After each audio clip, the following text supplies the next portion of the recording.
Society doesn't run on money, it runs on power and greedy people fighting for it. Traditionally, societal values have placed hierarchical top-down decision-making as the best way to control. But as put in the opening of Lord of the Rings, the world is changed. Controlling chaos in a hyper-connected digital world doesn't work using this outdated old way of thinking anymore. A new form of power has emerged. Here is author Henry Timms to explain.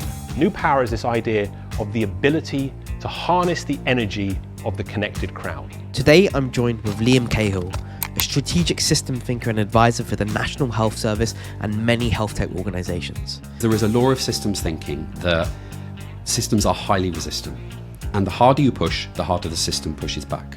In this episode, we discuss influence and disruption within the NHS with a focus on understanding the dynamics between old and new power. We talk about the very controversial £330 million contract that was awarded to Palantir by the NHS. Having more data and technology around management of your backlog in its entirety is clearly and obviously good thing to do. It sounds kind of obvious. Okay, we should use some technology to help us analyze our waiting list and then organize ourselves. Nobody really knows what's going on. And that stinks of old power mechanics, right? I begin this episode by asking Liam whether it's good or bad to be a disruptor. I hope you enjoy. As we're saying, the structure is changing and many health tech founders do need to adapt to that structure and understand that that influence is also changing. And you talk a little bit about disruption in the NHS and a need to be empathetic and inclusive. And I think many founders, health tech founders, think that being disruptive is a good thing and it means almost taking down the system. So I'm going to ask you this question, which is, do you think being a disruptor is good or bad, and what are some of the bad or good things about it? So there's nuance in this question, right? So firstly, if you go to the Oxford Dictionary, there are two definitions of disruptive, right? The first one is anarchy. People who take something apart, they break it, they stop it, they disrupt it. Like the same way that if you said traffic was disrupted, you wouldn't think it was a good thing. On the other hand, there is an economist called Joseph Schumpeter from the 30s who came along with the idea of economic disruption. And what that is a healthy turnover, the application of technology to make sure that we're always advancing using that at this time. And I think often when we talk to people about disruption, there's three responses, right? They'll understand it and really understand what I'm talking about here. It's quite few of them. Two, there'll be people who are like, ooh, let's not upset the apple cart. And then you get the other ones who kind of, let's disrupt the system, right? And I would put sometimes a lot of the health tech disruptors or self-titled health tech disruptors in that third category. It's very interesting when you get into the detail of how they're thinking about disrupting. We live in a disruptive age, right? If we look at the people who set the narrative around the application of technology, whether that's Musk or whether that's the leaders of Microsoft or Google or Apple or anything like that, we have this kind of like firebrand view of disruption. But the reality is, and I say this from the position of building a disruptive organisation in the NHS, which positively changed parts of the NHS that stopped functioning because we replaced it with something else, using technology, using better ways of working, using a very different dynamic and approach. We did it from the inside. So what we did is we went in, we tried to work out how the system fit, and then we kept ratcheting up what we did until it became something that was different. But when it comes to applying technology, someone who isn't in the NHS, who doesn't really know it, who comes and says, we're going to disrupt the NHS, it kind of grates on me, because what that says to me is, I don't understand the complexity of the system. I think I can do it from the outside. I think that I can spark a paradigm shift from my position outside of something which is inherently very complex. And so for me, good disruption looks like this. Getting into a system, starting with something that is safe, with a good vision, with a good narrative around how you're looking to transform, but meeting them where they are, and then doing something to help ratchet up to something which could truly be disruptive and transformative. Applying technology in an empathetic way. Because there is a law of systems thinking that systems are highly resistant. And the harder you push, the harder the system pushes back. So systems thinking teaches us that you can't change a system from the outside, and you can't change it by pushing in it, particularly if you're not in it.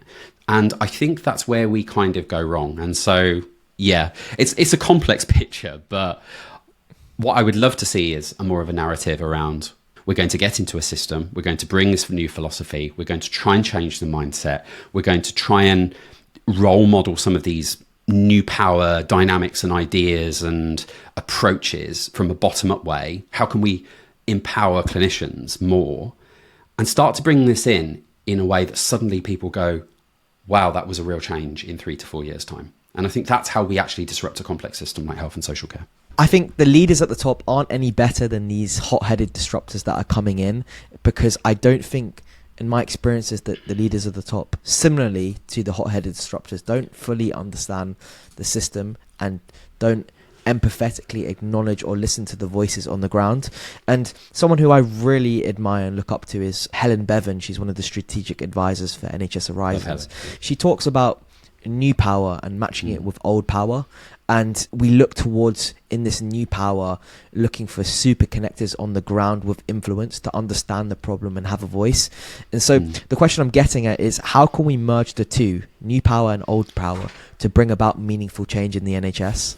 So I'm really glad that you've answered this question, and I absolutely love new power. Like, it really changed my thinking around 5 years ago. And I think there's a number of different philosophies that are coming to the fore that are talking about the dynamics of how our society is going to change as we progress into a more digital society. And like at the top level, I think we've been in an industrial society for a long time where we've got very Newtonian rules. And the Newtonian rules in society basically says that the view of the system is that people at the top decide mechanisms, and it goes down towards management, and everything gets broken up into its component parts. And that is going to achieve great things. New power says, actually, that's the thing that's holding us back in a more rhizomatic or network age. And so the new power dynamics are around, how do we create super users? How do we get everybody using tools and creating digital and starting to make something happen? How do we get out of the way and stop blocking them from these things and hoarding information in little pockets? In the past, we would have tried to kind of contain everything so it was manageable. But now, new power says that we have to recognize that things are unmanageable and that we need to have faith in the network, which is the dominant power of the internet and society. And as a result, we need to harness that rather than controlling it. So it takes us away from a control to experimentation, from hierarchies to networks. And to answer your question, how do we blend them? And I think this is a really difficult question, because what we're talking about is two inherently dichotomous and different philosophies, right? A good example that I use in organizations is around agile. And so agile principles are, we go in, we're close to the user. Risk is when we move away from proximity to the user. We don't spend all our time planning. We respond to what their needs are. We create personas. We break everything down into and we experiment, right? We do it as we go along. And organizations have been putting agile in as a response to everything. And yet they don't change their organizational philosophy. So they still want everything answered in advance. They still want all of the old power mechanics. And what happens is it crushes the new power thing until they go, well, agile's rubbish, it didn't change anything. And what they didn't do is change their paradigm about how we should be thinking about complexity. We're not just going to have a new power system overnight. So firstly, I think we need to acknowledge they're inherently different. We can't have everybody in icebergs of ignorance making decisions and have empowered, enabled clinicians, people in the community, patients, everybody, like as super users becoming part of this story. It has to be one or the other. But what we can do is create containable good examples in safe ways. There's a wonderful organisation called Bertzorg, is a really great example, which is from the Netherlands. And what they did is they created very much a new power structure, independent community teams who don't have a remit, they don't have targets, they don't have things they have to do. They can do whatever they want and their role is greater. They have the best outcomes in the world. They have the happiest staff satisfaction in the world. All of the metrics that we would measure good care by, they have the best in the world, not marginally, but significantly, right? And so I think if we can find places and ways where we can create pockets of this and learn from it and be inspired by it in the system. And so I think this is what my work is. So I'm brought into organizations as an example, and I go in and I help to safely run experiments, my job is to work with the executive to push back all of the old power shit that starts to crush innovation. And I try to hold the boundary with the permission of the executive and try to, help the people in the organizations live those ways. Now, that's containerizing it. that's probably the best blend that we can get. But I don't think they can sit alongside each other side by side because they're inherently different philosophies. And I think, to be honest, this is one of the biggest questions for the National Health Service, right?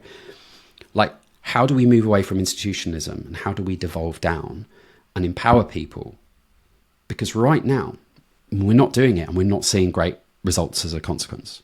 Yeah, it's interesting that word empowerment there. I think when you think of leaders, you expose a bad leader by saying that is a powerful leader. Actually, you want a leader to empower from the ground up. A lot of health tech companies are probably thinking, how can I seamlessly integrate and slot into this system without trying to bend and break it, and instead kind of leverage the knowings of the system, leverage the knowings of old power versus new power to find the loopholes and gaps to fit in. And you teach NHS providers to focus on purpose, empowerment, experimentation, transparency and networks to avoid killing innovation. And so my question to you is, so how can that understanding be useful for those health tech companies? So there's two sides of this coin, I think. And it's a really great observation and question, by the way, Ash. I think a lot of this talk is about power, right? We empower power, like we're talking about what power a health tech company has, right? The reality is that if a health tech company comes in and starts offering something that is culturally dichotomous to how the NHS works, it will be seen as risk. Nobody will want to buy it. And so on that end of the scale, I think, I wouldn't advise that at all. We've got to meet them where they are. At the same time, health tech organisations are often new power entities. They work in very different ways to what I see in the NHS. And there's a lot that they can bring in terms of approaches and ideas and the philosophy of how they're designing technology, which would be hugely valuable for the National Health Service. I wish the National Health Service would listen and learn from them a little bit more.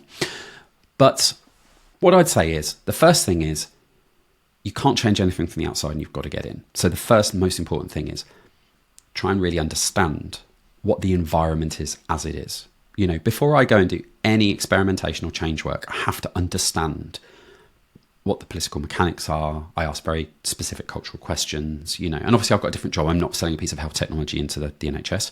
I advise and I get brought in to create trouble, good trouble, right? So it's a different circumstance. And so for me, when I sit down with a health tech company, we try to look at the strategy to meet them, the NHS organs where they are. We try to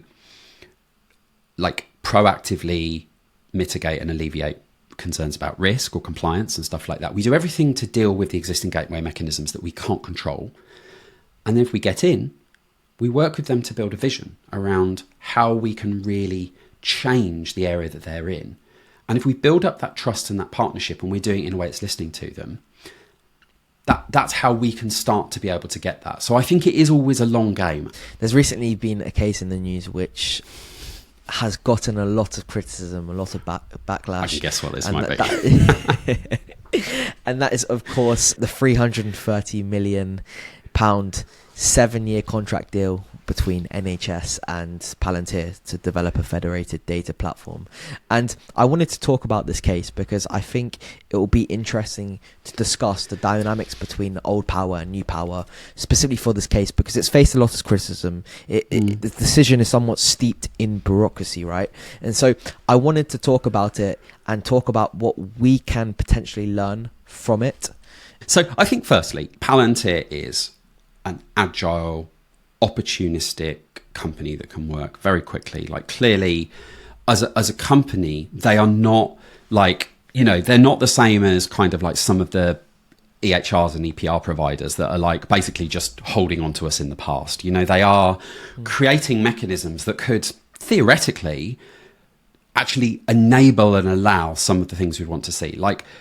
If, for example, the work with the FDP and Palantir really leads towards an opening up of data and changing this held incumbent control over data that's happening at the moment and halting so much progress in health tech, then great.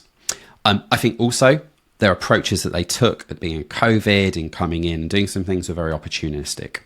And you can't fault their tenacity. You can't fault the campaign that they've run and the fact that they've won this. However, I was waiting for that. However, I speak to a lot of people who are very close to this thing on lots of different sides of the coin and quite knowledgeable. The first thing is that nobody really knows what's going on. And that stinks of old power mechanics, right? This is all, everybody knew that Palantir was going to win it. Like, actually, the Black Pear and Eclipse kind of pirate ship that kind of came in and tried to win it was almost like a new power approach that kind of got kicked down because they were just coming together, trying to do something in a different way, which would have been really interesting. But realistically, everybody knew Palantir was going to get it. Like, there wasn't really any question about that. But the reality is that Palantir have big links with security services, lots of links with politicians. And if you look at how this has played out, it's very difficult to say that this hasn't been done with old power mechanics. Backroom discussions, quiet deals. And I'm sure everybody in NHS England who's run it has followed due process and so on. But realistically, I think this doesn't, whilst they've probably been pretty agile in how they've dealt with it, it doesn't strike me as a new power movement like we've been talking about before. There's been a release recently about what they're planning to do it for, and everyone's like, oh, finally we know what the plan is. And I think actually that is, given we're looking at like information hoarded to transparency, it's very much down the hoarded. So I think if you were to grade this as an observer on the old power versus new power mechanics, I'd say it's very, very much down that line. But again, let me challenge this. Go on. So you talk about the old power mechanics and kind of allegedly, we obviously neither of us know, but these kind of backroom deals that were happening, hush hush, quiet, and then all of a sudden Palantir wins. But I will challenge this and say that before that, Palantir took somewhat of a new power approach, and they gained the trust of these senior government officials during the pandemic. They were a company that came in and played a pivotal role in helping obviously the vaccination program, the allocation of the COVID resources, as well as the rollout of the country's vaccination program. So they'd already demonstrated their worth. They somewhat empowered the NHS and transformed them, showed them a solution that they could fix, and then demonstrated more health contracts, including the FDP. What I'm getting at is you could argue that was somewhat a new power approach. It would be great. It would be great to watch how Palantir won the FTP with insiders like you get in these documentaries talking about how it went down, because the fact it's difficult to know. It's very difficult to kind of comment on this. But I think if we take the new power values, right? So informal opt-in decision making, self-organization, networking governance. This is a central program. Open source collaboration, crowd wisdom and sharing, right? I haven't seen any voices of local organisations in this. I haven't seen any voices of clinicians in this. I haven't seen any voices of local communities in this. Everybody else who's not in the room I don't think has been able to really contribute to this. Radical transparency. Well, we don't know what's going on. We've got no idea about this. So I think we can pretty much grade that there hasn't been radical transparency. And, in the old power one around discretion, confidentiality, separation between public and private spheres, well, it's all been very quiet. And I think, the optimist in me thinks there's some very good reasons around using this to address some of the other incumbent situations. And I do have my fingers crossed that this has been done for all the right reasons. Do-it-yourself maker culture. Like, who's going to get this data? Who's going to do stuff? Is it all going to go to central teams, or is everybody going to, in the NHS going to be empowered by this? What's the philosophy around this and how's it been done? But to me, I think it's much more of old power than new power. I think another concern is obviously with this Palantir contract is the fact that there's private NHS data going to potentially a US company, and there's been reassurance that Palantir is providing a piece of software to allow the data to be used more effectively. And there's been, to address those concerns, the NHS have said that I don't know the exact quote, but it's something around they forbid any use. In the contract it says that it forbids any use of patient data for commercial gain. And so you could argue, somewhat transparency there. But still not enough done. So what can we learn from this whole situation? And what can health tech founders learn? What can any NHS providers learn? What can we learn? Other than facetiously saying, like, get a tech billionaire onto your co-founder team who, Yeah. you know, Of course. who has huge amounts of political power that they can use to speak to the current administration and all of that kind of stuff, right? So, you know, other than that, I think there's definitely lessons to learn. Like, I think the key lesson for me, and actually, like I'd rather talk about AccuRx than Palantir, because I think there's a similar kind of story right in this. Like, if we look at AccuRx, right, they responded very quickly to offer something that was needed during the pandemic, the same as what Palantir did, right? They got in, they proliferated, they offered value, and they offered value for little to like next to nothing, if not free, right? Same as Palantir did. As a result of things, they have now been in a position where they are able to positively expand, get in the room. Like, you know, I do not consider AccuRx and the team at AccuRx to be like a new power organization. I consider them, sorry, an old power organization. I very much consider them to be a new power organization. That wasn't a Freudian slip there. I do think they're a new power organization. But actually, what you can see is that has allowed them to be straight through the door in terms of doing stuff with the NHS app and working with trusts and starting to bring things together and doing other pieces of work, which I think is... So it's interesting that there's lots of lessons that organizations could learn from the same story on AccuRx, but because it's got the Palantir controversy around it, I even myself, even though I'd say there's lots of parity between them, would feel quite reluctant to learn lessons from it. So, like, I think the biggest lesson that I would take from Palantir and that I would take from AccuRx and some of the other things that really shifted when we had a big opportunity was you've got to have that flexibility and readiness for that big opportunity. Like right now with my clients, I'm saying we have an election coming up. We've been told where they're going to look in the major condition strategy. We need to be looking and ready for if something comes out, some short-term political kind of, you know, sort of vote-winning pocket of money, we need to be thinking in advance about being able to go for that in 24 hours. And I think in the NHS, things take bloody ages, but sometimes when we have transitions, we can learn a lot from that. And whilst proactively, if you're sat in your room with your founders and going, right, we need to be ready for a transition, it's a difficult strategy to pitch to your investors, right?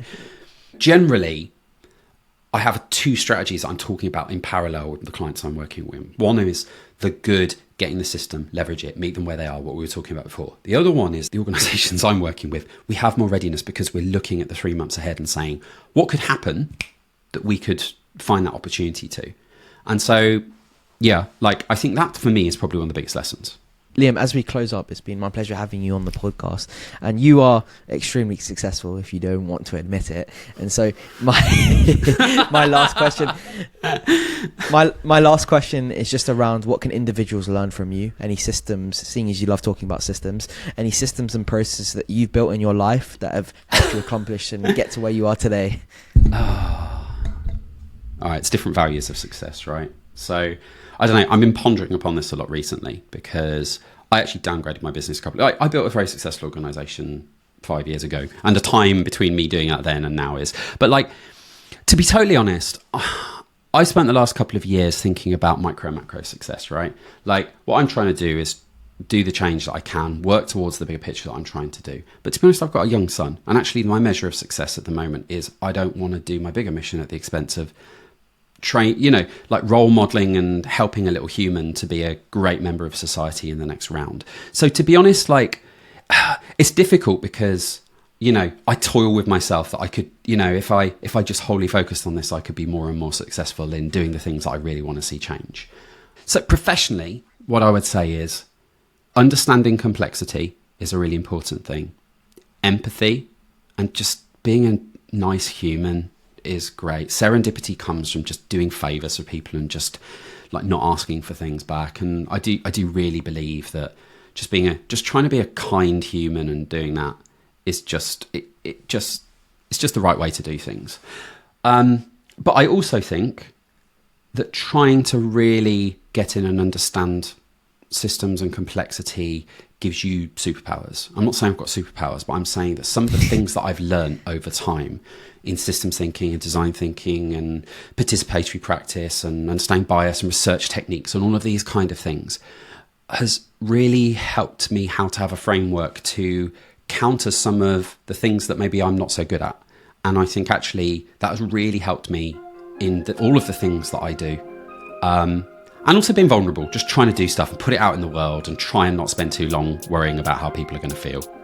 Yeah, amazing. Liam, it's been my pleasure having you on the podcast. Oh, it's been lovely to join you. Thanks for getting to the end of the episode. Please consider leaving a review on iTunes and subscribing on YouTube. It really helps the channel to grow and means the world to me. Until next time, and see you soon.